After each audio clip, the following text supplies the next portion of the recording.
Welcome to Royal Haunts and Part 1 of the Six Wives of Henry VIII. Catherine of Aragon was the youngest child of King Ferdinand and Queen Isabella of Aragon and Castile.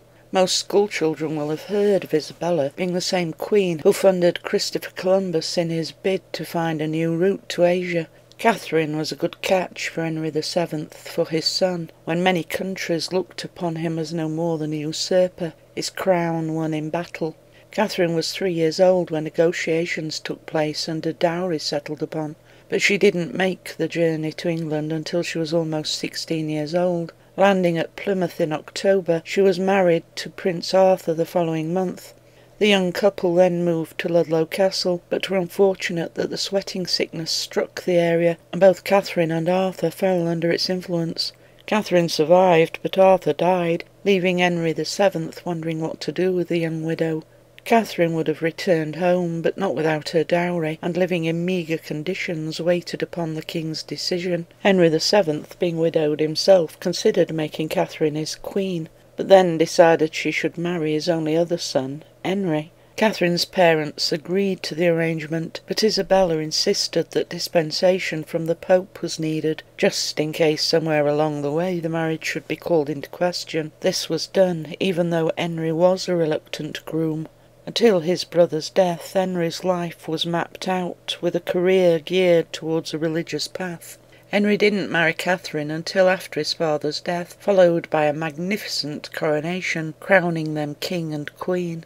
Catherine was 5.5 years older, and despite Henry's wandering eye, that gave rise to rumours of children such as with Mary Boleyn, and acknowledging a son, Henry Fitzroy, the marriage was deemed a happy one. However, Catherine couldn't give Henry his one wish of a son and heir. The only surviving child from the 18-year marriage was one daughter, Mary, and though Henry loved his little princess and showed her off at every opportunity, when it was obvious that Catherine had lost her usefulness as a baby-making machine, she was quickly discarded in favour of her lady-in-waiting, Anne Boleyn.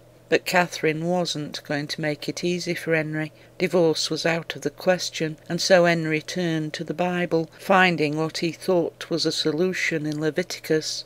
"And if a man shall take his brother's wife, it is an unclean thing. He hath uncovered his brother's nakedness. They shall be childless."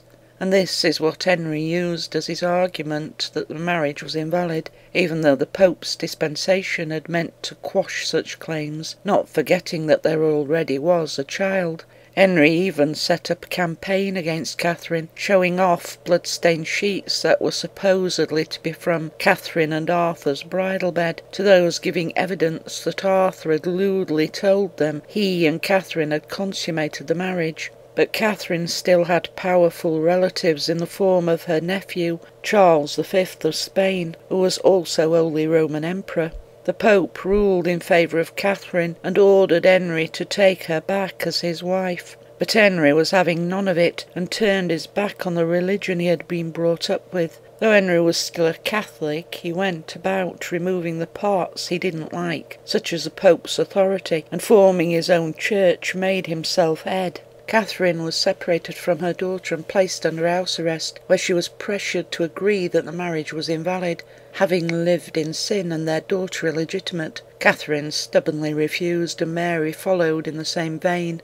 Catherine spent some of her seclusion in Hampshire at Buckton Palace, which was in some state of disrepair. The hall which stands there today is Victorian and named Buckton Towers. It is said that Catherine of Aragon makes a rare appearance here in a room by the chapel. Finally being taken to Kimbolton Castle in Cambridgeshire, this is where Catherine ended her days. Living in 2 rooms with damp and draughty conditions and suffering some form of cancer, Catherine of Aragon died on the 7th of January 1536. Henry gave her the funeral of a dowager princess, refusing their daughter permission to attend. Catherine is interred at Peterborough Cathedral, but her spirit is still said to remain at Kimbolton. The castle is now a private school, and if you take one of the tours, you may even sense the presence of this much-loved queen.